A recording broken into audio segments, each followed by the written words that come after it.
예배지만 이 예배를 위해서 기도하며 준비한 성도들, 또 점심 친교를 위해서 또 매일매일 준비하시는 우리 여성교회 성도님들, 또 그뿐입니까? 저희들의 소중한 물질까지도 이곳에 들고 나오셔서 하나님한테 바치시는 이런 여러분들의 기쁜 마음을 하나님께서는 얼마나 기뻐하시는지 모릅니다.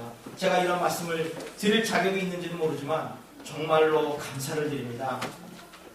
아무리 모든 것이 하나님의 것이라고 하지만 그 정성과 헌신이 그리 쉬운 것은 아니겠죠. 가만히 생각을 해보십시다. 우리 생활 속에서 이렇게 매주일 꼬박꼬박 수고하고 헌신하고 또 헌금까지 하면서 다른 일을 하는 것이 또 얼마나 있겠습니까? 즐거울 때나 슬플 때나 하나님을 예배하기 원하시는 여러 성도님들의 모습을 보시고 하나님께서는 정말로 기뻐하시리라 확신합니다. 함께 기도하시겠습니다. 간절한 마음으로 모여 당신께 예배드리기를 원하는 사랑하는 은혜교회 성도님들 모두에게 꼭 필요한 위로와 평강과 은혜의 말씀으로 함께하여 주시옵소서. 오늘도 지 못난 죄인은 실수를 했습니다. 아버지 용서하여 주시옵소서.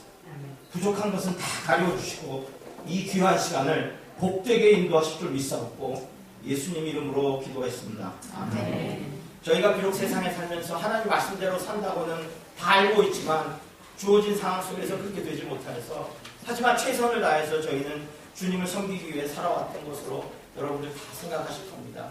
하나님께서는 정말 그런 저희들을 많이 사랑하고 계십니다. 믿으시죠? 아멘. 믿으십시다. 그래서 독생자 예수님을 저희들에게 보내주셨지 않습니까? 그래서 저희들을 구원해 주시지 않으셨습니까? 우리의 지난 삶을 돌이켜보건대 하나님 앞에 내놓을 것이 정말 요만큼도 없는데 그랬기 때문에 겸손한 마음에 정말 나 같은 자도 구원하시는 건가? 하나님이 정말 나 같은 자도 사랑하시고 구원하실 것인가? 그렇게 혹시나 했던 기억들도 있을 겁니다. 저도 그렇고 여러분들 다 같이 의심되는 부분, 의심이라기보다는 겸손의 마음이겠죠. 그러나 우리 오늘 확실히 믿으십시다. 왜냐하면 그 이유는 바로 하나님이 사랑하시고 구원하신다고 성경에 그렇게 써 있습니다. 찬송가 411장을 잠깐 보시면 그 411장 성경 마지막 후렴구에 뭐라고 되어 있습니까? 날 사랑하심, 날 사랑하심, 날 사랑하심. 성경에 써 있습니다. 날 구원하심, 날 구원하심. 성경에 써 있습니다. 우리 로마서 10장 9절로 돌아가십시다. 로마서 10장 9절을 보시면 내 입으로 예수를 주로 시인하고 또 나를 위한 그분의 죽음과 부활을 너희들이 마음에 믿으면 무엇을 한다고요? 구원을 얻는다. 아멘. 분명히 말씀하시고 계십니다. 우리가 죽은 후에 구원이 저희들에게 오는 것이 아니라 저희들이 말로 시인하고 마음으로 믿으면 그때 바로 구원은 이루어졌습니다. 이미 저희들에게는 구원이 이루어졌습니다. 아멘. 아멘. 우리의 영원한 생명의 구원은 이미 저희가 믿을 때 구원은 이루어졌습니다. 또한 요한일서 1장 4장 9절에서 10절을 보시면 우리 한번 제가 먼저 읽겠습니다. 우리가 하나님을 사랑한 것이 아니요 하나님이 우리를 사랑하사 우리 죄를 속하기 위하여 화목 제물로 그 아들을 보내셨습니다. 라고 분명히 말씀하고 계시지 않습니까? 맞습니다. 성경에 하나님이 우리를 먼저 사랑하셨다고 말씀하셨습니다. 주님을 나의 구세주로 믿는 우리의 믿음만을 보시고 우리를 사랑하시고 우리를 구원하셨습니다. 아멘. 저는 여러분들 잘 아시겠지만 저희 은혜교회에서는 성경 공부를 10단계 성경 공부를 하고 있습니다. 생명의 삶. 거기에 첫 번째 과정 생명의 삶 공부를 하시면서 삼위일체 하나님에 대한 말씀을 배우신 적이 있으시죠? 하나님은 누구신가? 라는 질문을 아마 목사님께 받으신 적이 있을 겁니다. 첫 번째 답은 뭐냐? 하나님은 영이시고 하나님은 빛 되시고 진리가 되시고 마지막으로 하나님은 사랑이시다 라고 정의했습니다. 즉 하나님은 사랑이다. 여기에 마지막 하나님은 사랑이시다 라는 말씀은 어디에 나오냐면 아까 보신 요한일서 4장 말씀에 7절 8절 그 앞에 나옵니다. 우리 다 같이 찾으신 분 혹시 여기 보이시는 분 우리 한 목소리로 한번 시작. 사랑하는 자가 우리가 서로 사랑하자. 사랑은 하나님께 속한 것이니 사랑하는 자마다 하나님으로부터 와서 하나님을 알고 사랑하지 아니하는 자는 하나님을 알지 못하나니 이는 하나님은 사랑이심이라. 아멘. 이는 하나님은 사랑이심이라. 하나님 자신이 바로 사랑 그 자체 데피니션이라는 얘기입니다. 정의가 되시는 분입니다. 오늘은 여러분도 잘 아시는 꽃 따셨죠. 어머니 주일, 어버이 주일. 한국에서는 어버이 주일, 미국에서는 어머니 주일로 섬깁니다. 오늘 저희가 어머니 주일 말씀을 묵상하다가 어머니의 사랑, 어버이의 사랑, 그러면서 하나님의 사랑에 대한 말씀을 묵상하게 됐습니다. 그래서 부족하지만 제가 받은 은혜를 여러분과 함께 나누려고 합니다. 그런데 흔히 우리가 사랑하면 성경 속에서 사랑하면 나타난 생각하시는 말씀이 뭐냐면 고린도전서 13장입니다. 사랑장입니다. 4절로 7절에 있는 말씀은 사도 바울께서 저희들에게 사랑이란 이런 것이다 라고 정의를 하신 겁니다. 다 아시는 거죠. 그런데 저는 지금 조금 전에 뭐라고 말씀드렸냐면 하나님, God is love. 하나님이 사랑이다. 그러면 지금 사도 바울이 말씀하신 이 13장의 4절 7절의 말씀은 바로 하나님을 설명하고 계신 거다 저는 느꼈습니다. 그래서 오늘 이 고린도전서 13장 4절 7절 말씀을 한번 묵상해봤으면 합니다. 제 나름대로 정리를 해봤는데 여기 보시면 사랑은 오래 참고 온유하며 오며 이런 부분이 있고 또 한 부분은 사랑은 시기치 않고 못먹지 않고 이렇게 하는 부분이 있습니다. 그래서 두 가지로 저는 나눠봤습니다. 첫 번째 한번 보십시다. 사랑은 오래 참고 온유하며 또 진리와 함께 기뻐하고 믿음을 참고 견디며 또 바라고 견딘다는 것입니다. 다시 말씀드리면 하나님은 지금 사랑이 하나님입니다. 여러분 바꿔하십시다. 온유하시고 진리 되신 하나님은 오래 참으시고 우리를 믿고 바라고 끝까지 견디신다는 말씀입니다. 아멘? 믿으십니까? 마태복음 11장으로 한번 돌아가 보십시다. 마태복음 11장에는 뭐라고 써있냐면 온유하고 겸손하신 하나님께서 여기서 뭐라고 내 마음이 온유하다 겸손하다 말씀하셨습니다. 즉 온유하고 겸손하신 하나님께 나가면 모든 수고와 모든 짐이 다 나의 짐이 쉼을 얻을 수 있으리라 라고 말씀하고 계십니다. 아멘. 아멘. 지금 이 시간 외람되지만 우리 모두의 수고와 무거운 짐이 하나님의 놀라우신 평안과 위로의 은혜로 그 큰 쉼을 얻게 되는 저와 여러분 되시기를 간절히 바랍니다. 아멘. 그런 온유하시고 겸손하신 하나님께서 오래 참고 우리를 견디고 참고 계신다는 말씀입니다. 여러분도 잘 아시는 마태복음 13장의 가라지에 대한 비유를 제가 한번 좀 말씀을 드려보려고 합니다. 씨 뿌려 농사 짓는 자들에게 가라지에 대한 예수님의 비유가 나오죠. 제가 한번 읽어볼게요. 집 주인의 종들이 와서 말하되 주여 밭에 좋은 씨를 뿌리지 아니하셨나이까? 그런데 어찌 돼서 가라지가 이렇게 생겼습니까? 어디서 생겼나이까? 주인이 이르되 원수가 이렇게 하였구나. 종들이 말하되 그러면 우리가 가서 이것을 뽑기를 원하십니까? 주인이시여. 주인이 뭐라고 말씀하십니까? 가만두라. 가라지를 뽑다가 곡식까지 뽑을까 염려하노라. 아멘. 정의로우시고 공의로우시고 의로우신 하나님께서 어찌된 일이십니까? 좋은 씨를 못 자라게 하는 가라지를 왜 그냥 놔두려고 하십니까? 어떤 때는 정말 이해가 안 되는 구절입니다. 그러나 하나님은 사랑이십니다. 사랑이신 하나님이 오늘 말씀대로 참고 계시고 견디고 계십니다. 오래오래 참고 계십니다. 저희들을 위해서. 그러면 도대체 언제까지 왜 참고 계신 겁니까? 하나님께서는 왜 말씀하지 않으시고 저희들을 위해서 참고 계십니까? 디모데전서로 가십시다. 디모데전서 1장 15절 16절을 보시면 사도 바울이 뭐라고 고백하셨습니까? 예수님은 이 땅에 오신 게 선한 자들을 구하러 오신 게 아니고 죄인들을 구하러 오셨는데 내가 바로 그 죄인 중에 괴수다 라고 고백했죠. 그렇죠. 그런데 그 예수님께서 저를 위해 참으셨다. 왜 참으셨냐? 16절에 나옵니다. 우리 16절을 큰 목소리로 함께 읽으십시다. 그러나 시작. 그러나 내가 긍휼을 입은 까닭은 예수께서 내가 먼저 일체 오래 참으심을 보이사 후에 주를 믿어 영생하는 자들에게 본이 되게 하려 하십니다. 아멘. 아멘. 바로 이겁니다. 우리가 잘나서가 아니고 사도 바울이 그 시대에 사울이었을 때 얼마나 교만했는 줄 아십니까? 얼마나 고집이 셌는 줄 아십니까? 그리고 그는 안질 걸린 안질 환자였습니다. 보기에도 정말 비참한 사람입니다. 그런 사도 바울을, 그런 사울을 바울로 만드시고 그를 위해 참으셨다고 하셨습니다. 오늘 16절에서 왜 그를 쓰시려고, 그를 후대에 믿는 자들, 후대에 사도 바울을 보고, 그런 사도 바울을 보고 믿게 하려고 그에게 본을 보이게 하시려고 사도 바울을 위해 참으신 겁니다. 하나님은 그가 잘나서 참으신 것이 아닙니다. 왜냐하면 하나님의 궁극적인 목적은, 하나님의 사랑의 궁극적인 목적은 무엇입니까? 모든 자들이 다 구원을 얻기 원하시기 때문입니다. 제 말씀이 아닙니다. 베드로후서 3장 9절 말씀을 보십시다. 우리 다 같이, 보이시는 분들 다 같이 한번 읽으십시다. 주의 약속은 어떤 이들이 더디다고 생각할 것 같이 더딘 것이 아니라 오직 주께서는 너희를 대하여 오래 참으사 아무도 멸망하지 아니하고 다 회개하기를 이루시기를 원하십니다. 아멘. 여기에 진리가 있습니다. 하나님은 세상에 남은 마지막 한 사람까지 구원하시기를 진정으로 원하심을 믿으십시다. 아멘. 우리가 모두 함께 최후의 결승점을 통과할 때까지 이렇게 보잘것없는 우리를 위해서 주님은 참고 계십니다. 견디고 계십니다. 그리고 기다리고 계십니다. 그러므로 여러분들 오해하지 마십시다. 착각하지 마십시다. 혹시나 내가 결승점을 이미 통과했다고 생각하십니까? 물론 그러실 수 있습니다. 믿습니다. 통과하실 수 있습니다. 그러나 통과하셨다고 자만하면 안 되고 거기서 멈추면 안 됩니다. 그걸로 끝나면 안 됩니다. 한 사람도 빠짐없이 모두 손에 손을 다 잡고 결승점을 통과할 때까지, 그때까지 우리는 노력해야 됩니다. 그래야 하나님이 기뻐하시고 그래야 하나님의 사랑이 완성이 되시는 줄 믿습니다. 아멘. 손에 손 다 잡고 괜히 세상을 향해, 정욕을 향해, 이생의 정욕을 향해 달려가지 마십시다. 하나님을 예배하며 복음의 경주의 결승점을 통과하십시다. 그러면 하나님의 사랑은 이 세상에 완성이 되시고 주님은 이 땅에 오실 줄 믿습니다. 그러기 위해 우리는 늦게 달려오는 자들도 있고 아직도 어떻게 달려갈지 모르는 자들도 있지만 그들을 위해 우리는 온 몸과 마음과 혼을 다해서 기도하고 보혜사 성령님의 인도하심을 바라야 될 줄 믿습니다.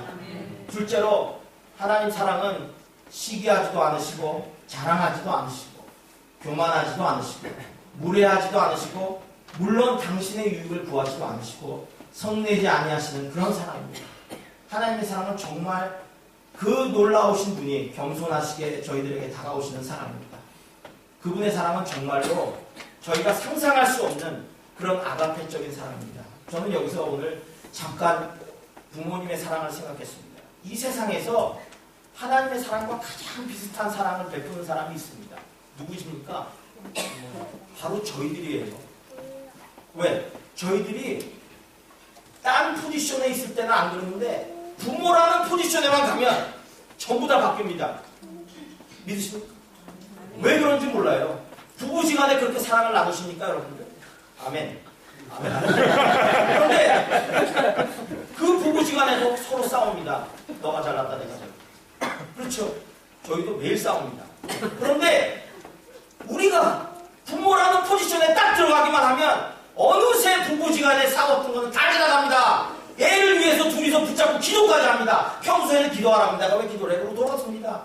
같이 기도하면 뻘쭘합니다. 그런데 애가 아프고 애가 문제가 생기면 누가 먼저 쫓아갈 것 없이 같이 가서 기도합니다. 머리를 붙들고 기도합니다. 안수 기도합니다. 주여 주여 외칩니다. 그게 우리의 사랑입니다. 하나님의 사랑과 가장 근접한 사랑이 그런 사랑 아닙니까? 여러분들 아시죠? 아무리 우리가 힘들고 아무리 진짜 속이 터져도 자녀들이 하는 것 뭐라고 하실 수 있습니까? 그럴 분 자신 있게 있습니까? 정말 꼴보기 싫은지를 해도 꼼짝 못합니다. 그래 해라. 어떡합니까? 자식입니다. 그게 우리 부모입니다. 우리 누가복음 15장에 잘 아시는 집 나간 탕자 아시죠? 집 나간 탕자가 탕자를 보고 아버지가 어떻게 했습니까? 저 멀리서 보이는 아버지가 막 쫓아나갔죠. 그리고 허그하고 키스했습니다. 얼마나 더러웠겠습니까? 그런데도 키스했습니다. 그 사랑이 우리는 있습니다. 그게 하나님의 사랑과 근접합니다. 그리고 옛날 구약 시절에 애굽의 왕이 갓 태어난 히브리 남자 아이들을 어렸을 때 다 죽이라고 했지 않습니까? 그때 모세가 얼마나 간절한 마음으로 그 모세의 어머니가 얼마나 간절한 마음으로 그 요베겟이 그 모세를 갈대상자에 놓고 나무의 침과 역촉으로 발라 방수를 했다 이겁니다. 그 시대에 방수를 만들어서 애를 나일강에 띄웠지 않습니까? 혹시라도 누가 가져가서 얘를 키워줬으면 죽지만 않게 해주십시오 하나님. 그리고 올려놓은 그 마음, 그게 바로 부모님의 마음입니다. 오늘은 어버이날입니다. 그 헌신적인 사랑을 생각하시고 우리 다 같이 어버이의 사랑에 감사하십시다. 그런데 감사하는 방법이 너무나 많습니다. 요즘은 너무 세상이 좋아져서 와이어로 돈을 보내드려도 되고요, 카드를 보내드려도 오버나잇으로 그 다음날도 갑니다. 그리고 전화는 카톡도 하시고 다 하십니다. 예전에 전화비 비싸다고 전화 못했던 거 핑계도 못 댑니다. 이제는. 그렇죠? 그런데 하나님께서 저희들에게 부모를 공경하라고 하신 그 사랑하라고 하는 그 말씀에는 진리가 하나 있습니다. 우리 에베소서 6장 1절 2절 한번 보십시다. 주님께서는 내가 너에게 부모를 공경하라고 한 그 계명이 있는데 어떻게 공경해야 되냐? 뭡니까? 순종입니다. 다른 게 아닙니다. 재물도 아니고 전화도 아니고 옷을 사서 보내드리는 UPS도 아닙니다. 순종입니다. 하나님 말씀에 순종한 것처럼 부모님 말씀에 순종하십시다. 순종이 재물보다도 낫다고 하나님께서 말씀하셨죠. 우리 유괴 부모에게도 순종하십시다. 율법처럼 구약시대에 생명을 지켰던 바리새인들 아시죠? 율법이 생명이었던 바리새인들이 부모를 공경하라는 그 첫 번째 계명, 세상에서 얘기하신 하나님의 첫 번째 계명을 지켜야 되는데 그거를 지키기 싫어서 돈이 아까워서 마가복음 7장에 예수님이 뭐라고 책망하십니까? 뭐 고르반 하지 마라. 고르반. 그 고르반이라는 게 뭡니까? 내가 부모 대신에 부모한테 돈 주는 거 대신에 하나님한테 바칠 테니까 나 면회해 주세요. 이거 아닙니까? 그런 사람이 아니다. 바리새인, 그렇게 율법을 잘 지켰던 바리새인도 고르반, 하나님의 그 아주 좋은 제도지만 악용을 했던 그런 사람으로 살아가지 마라. 그냥 순종함으로 살아가라. 그래야만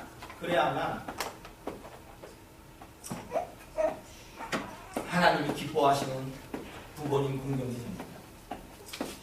이미 여기 많이 계신 어르신들 중에는 이미 부모님들을 천국에 보내신 분들도 있고 또 가까이서 정말 은혜롭게 부모님과 함께 살 수 있는 축복을 받으시는 분들 있고 또 저와 같이 멀리 떨어져서 부모님을 모시지 못하는 불효자도 많습니다. 여러분들 늘 부모님 생각하실 때마다 어제 새벽 기도 끝나고 우리 이장모님들은 다른 길로 내려가셔가지고 어머님 모시고 어머님 뵙고 올라오고 예배드리는 모습 보시고 얼마나 하나님 기뻐하시겠습니까? 그게 순종입니다. 오늘 계신 분도 계시고 안 계신 분도 계시겠지만 예배 시간이긴 하지만 우리 죄송합니다. 우리 어머니의 마음이라는 노래 아십니까? 한번 우리 1절만 같이 한번 하십시다.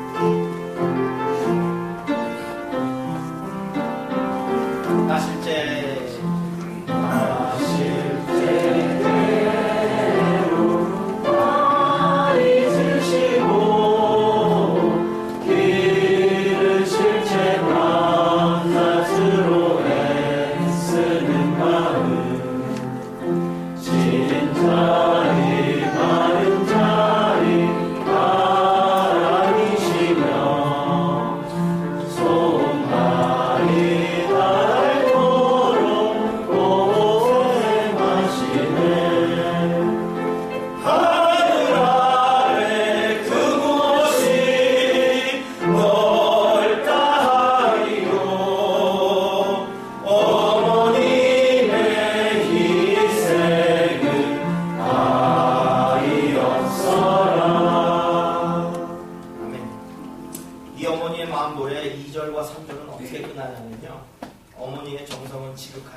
정말 손색이 없는 그런 놀라운 사랑입니다. 저희들은 그런 사랑을 잊으면 안 되겠습니다.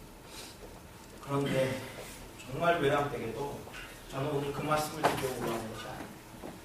하나님의 사랑은 어버이 사랑보다 더 큰 사랑임을 제가 말씀드리려고 합니다. 우리 육신의 어머니보다 영의 아버지이신 하나님의 사랑은 얼마나 더 큰 사랑인지 모릅니다. 아무리 헌신적인 부모라도 육신의 몸을 가지고 있는 한, 우리가 육신의 몸을 가지고 있는 한 그 사랑은 이기적일 수밖에 없습니다. 내 자녀를 사랑하지만 내 자녀가 힘든데 옆에 다른 집의 자녀를 돌아볼 수가 없습니다. 그러신 적이 있습니까? 내 자녀가 힘든데 다른 자녀들이 힘들다고 거기를 돌아볼 여유가 있었습니까? 솔직히 한번 얘기해 보십시다. 없습니다. 성경에서도 심지어 이삭의 아내요 야곱과 에서의 어머니인 리브가가 어떻게 했습니까? 야곱이 축복권을 뺏고 야곱이 파충한 것으로 장자권을 뺏고 축복을 받을 때 리브가가 큰 몫을 했어요. 그렇죠? 했습니다. 그러니까 남편을 속였습니다. 이렇게 성경에서조차까지 하나님의 사랑과 비교될 수 없는 것이 우리의 인간들의 사랑입니다. 왜 우리는 잘 키운 자식들이 시집 장가를 가서 멀리 떨어져서 자주 소식을 못 전하고 부부끼리 막 즐거우면 물론 좋지만 한쪽 마음에 이렇게 왜 험하니 섭섭함이 옵니까? 그게 바로 인간이기 때문에 어쩔 수 없습니다. 그러나 하나님의 사랑은 정말로 공의적이신 사랑이고 그 안에는 의의가 있는 사랑입니다. 그리고 아주 공평한 사랑임을 저는 알았습니다. 요한복음 3장 16절 여러분들이 매일 읽으시는 성경입니다. 그 성경에 뭐라고 나왔습니까? 예수를 믿는 자들, 이렇게 얘기 안 했습니다. 예수를 믿는 모든 자들, 백인이든지 흑인이든지 죄인이든지 의인이든지 창녀이든지 세리든지 바리새인이든지 유대인이든지 부자이든지 가난한 자이든지 남자이든지 여자든지 예수님 하나님은 우리를 사랑하십니다. 아멘. 마지막 남은 한 사람까지 사랑하십니다. 마지막 남은 한 사람까지, 그 사람이 유대인이 될지 누가 될지 모릅니다. 그러나 심지어는 자기를 십자가에 바꿔버린 유대인들까지도 주님은 회복시키신다고 약속하셨습니다. 그분들 한 사람 한 사람까지 기다리시는 그런 공평한 그런 사랑입니다. 내 가족과 내 자식을 위한 그런 사랑이 아닌 하나님의 사랑에는 의의가 있습니다. 어떤 의의? 믿는 자들을 위한 그런 사랑입니다. 믿는 자들을 위한 의의가 있으신 사랑이기 때문에 나쁜 가라지라도, 그 좋은 씨앗을 망치는 나쁜 가라지라도 하나님께서는 내버려 주신 겁니다. 예수님께서는 내버려 주신 겁니다. 왜? 믿음을 보시고 믿음을 갖게 하시려고 의의 하나님께서 내버려 주신 겁니다. 또한 하나님의 사랑은 마지막으로 짝사랑입니다. 인간들처럼 주고 받고, 주면 받고 싶고, 내 사랑을 알아주기 바라고, 때론 집착까지 합니다. 상대방을 집착까지도 합니다. 우리가 자식을 제일 망가뜨리는 이유가 뭡니까? 사랑을 넘은 집착입니다. 집착까지도 하는데, 또 우리는 주님을 보십시다. 주님을 피하고 요리조리 피하고 주님을 모른 척하지만, 그런데 여전히 우리 주님은 우리 문 밖에 지금 서 계시지 않습니다. 우리가 어떤 행동을 하든지, 우리가 어떻게 주님을 실망시키든지 예수님께서는 지금도 내 문 밖에서 기다리고 계십니다. 그리고 문을 두드리고 계십니다. 문을 열어달라고. 그런데 우리는 지금도 붙잡고 있지 않습니까? 그런 짝사랑이 어디 있습니까?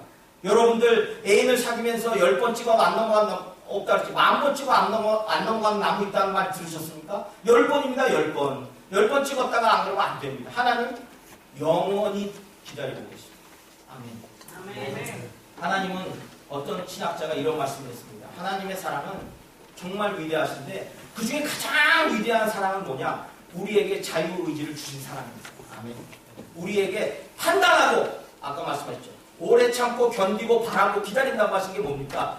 우리에게 의지를 주신 거예요. 자유의지를 주셔서 판단하고 우리가 우리의 의지로 하나님을 믿게 하셨습니다. 그래야 죄에서 자유케 되기 때문에 하나님의 사랑 중에 가장 큰 사랑은 우리를 자유케 하시는 그런 사랑인 줄 믿습니다. 이제 부족하지만 말씀을 마무리하려고 합니다. 우리 누가복음 10장 27절 말씀 한번 같이 읽으십시다. 시작. 내 마음을 다하며 목숨을 다하며 힘을 다하며 뜻을 다하며 주 너의 하나님을 사랑하고 또한 내 이웃을 내 자신같이 사랑하라. 아멘. 우리 한 장만 더 읽읍시다. 요한일서 5장 3절 말씀입니다. 시작. 하나님을 사랑하는 것은 그것이니 우리가 기회에 깨달은 것이니. 아멘. 사랑하는 성도 여러분, 하나님의 사랑이십니다. 그분의 사랑은 정말 공의적이고 마지막 날, 마지막 한 사람까지 사랑하시는 정말로 공평하신 사랑입니다. 그런 우리 하나님께서 오늘 저희들에게 당부하고 계십니다. 먼저 사랑이신 하나님을 사랑하라고 하십니다. 하나님을 사랑하는 것은 하나님이 말씀하신 그 계명을 지키는 것이라고 또 말씀하고 계십니다. 그리고 두 번째로, 당신이 우리를 사랑하는 것처럼 우리도 서로를 사랑하라고 하셨습니다. 우리 모두 육신의 부모님께 순종함으로, 그렇게 공경함으로 하나님이 주신 첫 번째 계명을 충실히 지키는 저와 여러분 되십시오. 그리고 내 자신을 사랑하고, 내 가정을 사랑하고, 그리고 내 이웃, 또 내 교회 식구들, 더 나아가서 열방을 품고 마지막 한 사람까지 열심히 사랑하십시다. 그래서 모두가 함께 손을 잡고 그 결승점을 통과할 때까지, 그 복음의 결승점을 통과할 때까지 사랑이신 하나님께 영광 돌리시는 우리 모두가 되기를 간절히 바랍니다. 기도하십시오.